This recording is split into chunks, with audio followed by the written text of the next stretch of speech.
Welcome back to the show, everybody. Check out these headlines. We got straight fire for you today. Buy XRP using Apple Pay? We're going to talk about that. If XRP is a security by John Deaton, and if it does become a security, I'm going to show you exactly how. And then we have Brad Garlinghouse dropping some truth bombs. We got EU regs, UK regs, and guess what else we've got for you today? The US Treasury has developed a framework for international crypto regulation, and we've got it for you right here. How about XRP price? Where's the next stop? We'll take a look. Somebody roll that beautiful intro.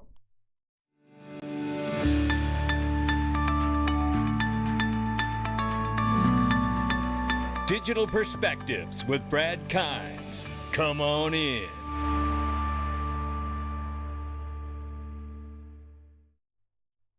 Welcome back to the show, everybody. You can follow me on Twitter at Dig Perspectives at the top of the screen, and everything that we're talking about here today. $994 billion market cap for crypto. We're up 3.4%. Good morning. It's July 8, 2022. I've said it before. I'll say it again. I think we better pay close attention if we get over that $1 trillion mark. I have a feeling old Gary Gensler might be coming back out to squash it all back down again. We'll keep an eye on it. Right now, Bitcoin 21,600 plus, Ethereum 1,200 plus.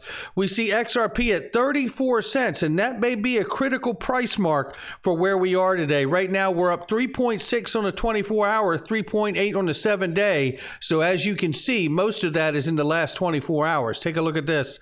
The range of price between 33 and 36 cents. So we saw it surge all the way to 36. So we'll keep an eye on that. And we're going to hear from a technical analyst before we get out of here today. Ladies and gentlemen, you know I love it. I use it. I love working with them, and I love being a customer even more. It's Glint Pay. I love Glint because you can get physically allocated gold to you right on your app, right on your debit card. I absolutely love this. You can buy, save, send, and spend your US dollars, or you can put your British pounds on there or what have you.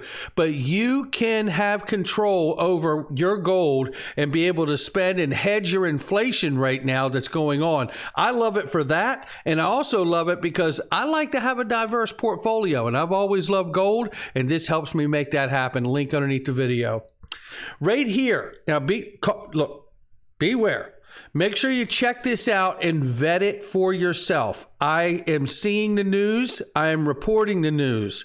I have not done it, but it's saying that you can. On XRP users can now buy XRP using bank cards or Apple Pay. Now that's interesting. Again, vet the platform, vet the process, make sure you know what you're doing. I have not used it, but that is exciting if it all checks out. So make sure you take a look at it. Take a look at this. John Deaton says, shout out to John Deaton, if XRP is deemed a security, then hundreds of class action lawsuits will be filed ahead. He added that not only tokens and exchanges, but promoters of an altcoin can also come under this radar. Look, this is the truth, and we've talked about this quite a bit. If it were to be deemed a security, you are going to see a tidal wave, a tsunami of class action lawsuits coming, and it means even more for the space. But if it is deemed a security, I'm going to bet you right now, as we know, DAI likes to say dimes to donuts. That's what I'm going to say right here. It would be because of the Reeves test, not the Howey test. This is Matthew Solomon on stage with an SEC lawyer 1 month ago, talking exactly about the BlockFi case and how important the Reeves test has been in that. And notice the body language when Matthew Solomon throws it back to the SEC lawyer about elaborating on the Reeves test. And listen what the SEC lawyer says about it. I think I looked yesterday what's happened with all that. There may have been some extensions. I don't think we have clarity on that. Finding something, it's not a finding that's legally binding. This is the way that these settlements are styled. But the commission found that this lending product was a equity security, an investment contract, but also that it constituted a note under the Reeves test. And they set that out, the commission set that out in the settlement order. This is a way, I guess, of giving some kind of guidance through this settled order of how expansive the Commission believes the Reeves test is in relation to lending products, not just equity security, but also, in their view, a debt security. Now, they're talking about the BlockFi case, but that is extremely important because Ripple has a lending product also with XRP. Is going to follow suit because clearly there must be other inquiries going on of similar products, since, again, BlockFi is not the only one out there like this. So that's my perspective on it. I don't know if others have views, because I do think this is an effort. I don't know, Steve, if you can talk any more about it, probably not, but to give some information to the marketplace. And those are my personal views about what the Commission's trying to do, but if you can elaborate on that for us, that'd be great. Yeah, I can't elaborate in any way that you would enjoy, I don't think. And that laughing is understanding, I believe, the situation that Matthew Solomon's currently in with the SEC versus Ripple representing Brad Garlinghouse, because I believe that laugh, that inside wink, wink joke is where we are with the case. It's the SEC wanting to make XRP a security through the Reeves test, where they are fighting for it to be a currency through the Reeves test. That's my speculation, and I am sticking to it. But listen to what the SEC lawyer says here. But I don't disagree, however, with your read of the order, which does, to me, make some significant findings regarding the application of Reeves and the note analysis to lending products, as well as noting that these types of pooled crypto can require registration under the Investment Company Act. Those seem, to me, just based on the reading of the public document and the findings, to be pretty significant. There you have it. So I'm going to stop it right there. The rest of it's great too. And the host of this panel ends up saying later on in this that, looks like we got our work cut out for us as lawyers, because now we got to go get familiar with the Reeves test. You're damn right.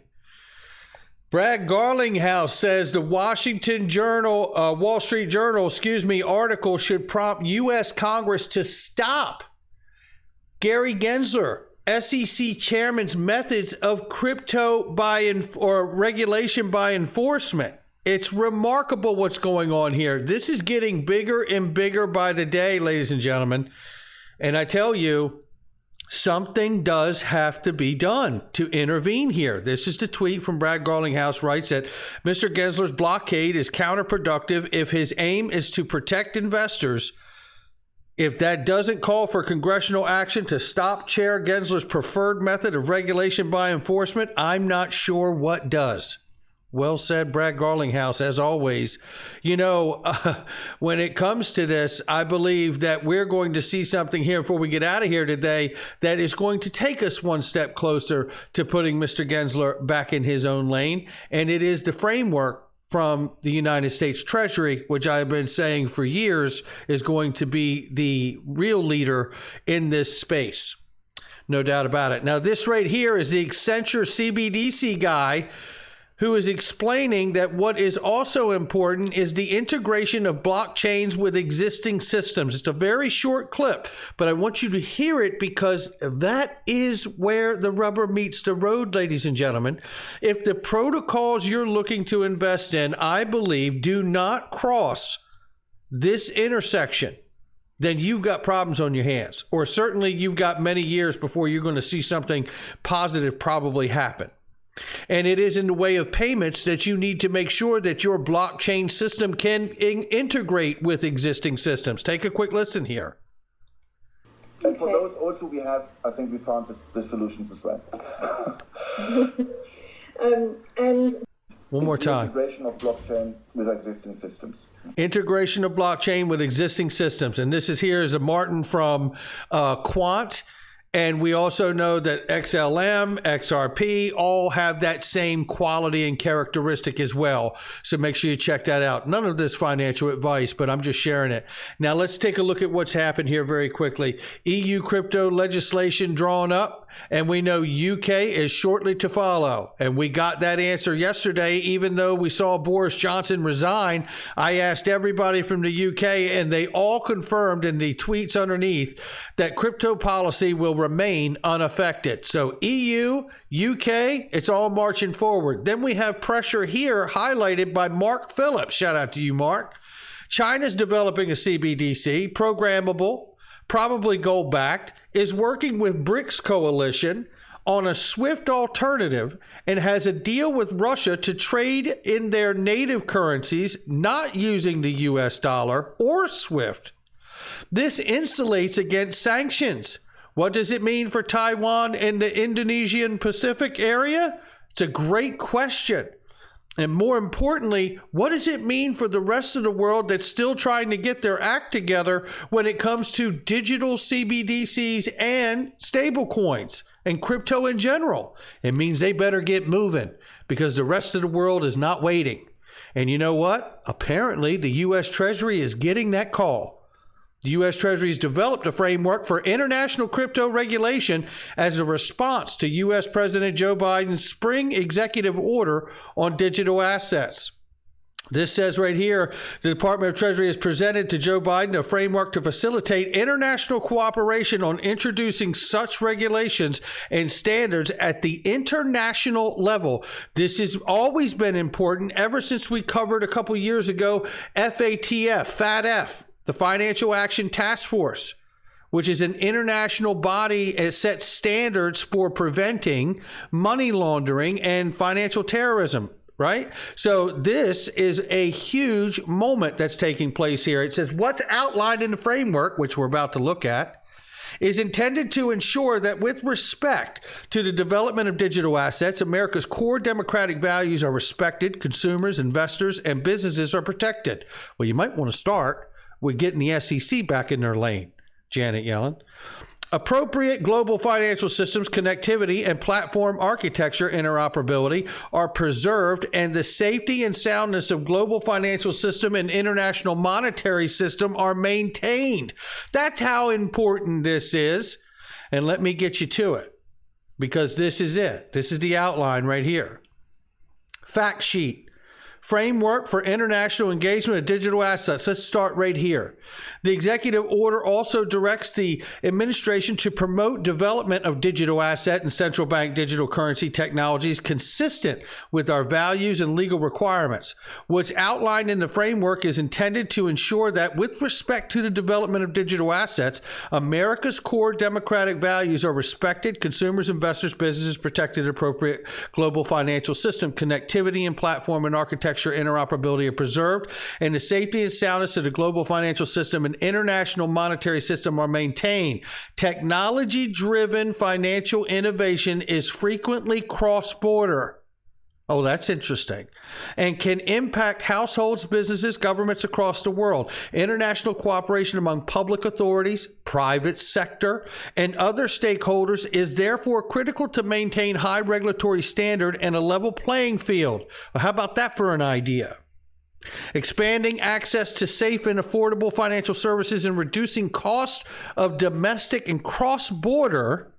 Reducing the cost of domestic and cross-border, including through the continued modernization of public payment systems. If this isn't screaming XRP and XRP Ledger, RippleNet, ODL, I really don't know what is.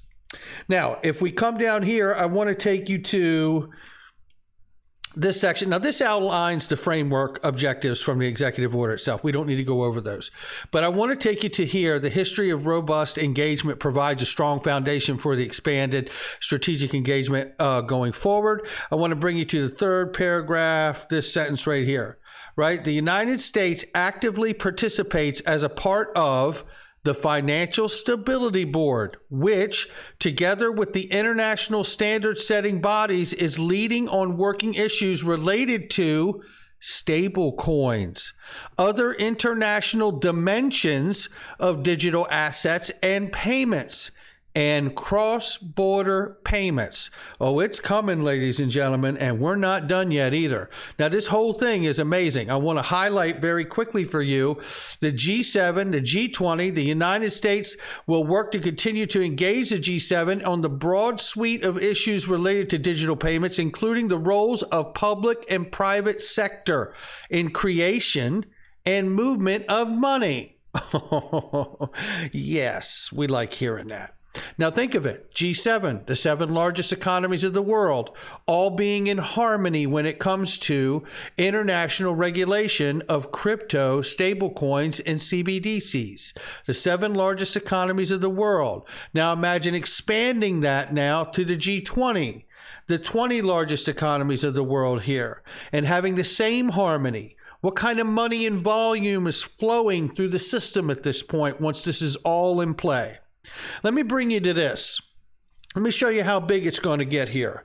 The Financial Stability Board, which is what the U.S. just said a moment ago about how they participate at this international level, right? It will continue to use the Financial Stability Board as a forum to pursue, to push for work to monitor, identify, foster a shared understanding of global financial stability risk from digital assets.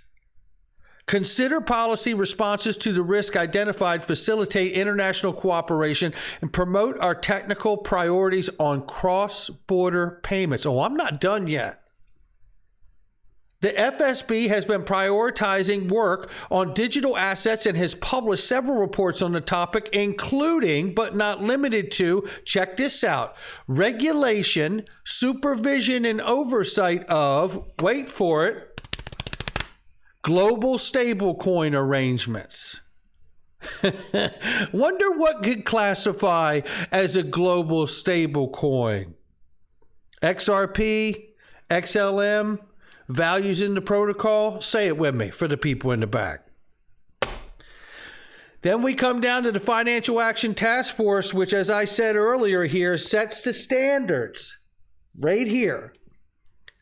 They set the standards right here. FATF sets the international standards to prevent money laundering, terrorist financing, proliferation financing, with over 200 countries and jurisdictions have committed to implementing. You know, this is going down. And I tell you, it's moments like this that you really get a look and a peek behind the curtain that lets you know just how much has actually been done already and agreed to. I really do believe that. If we come down here to the other participants, we see the IMF, who says that they're in this thing, and they're in this thing to make sure that they prevent spillovers.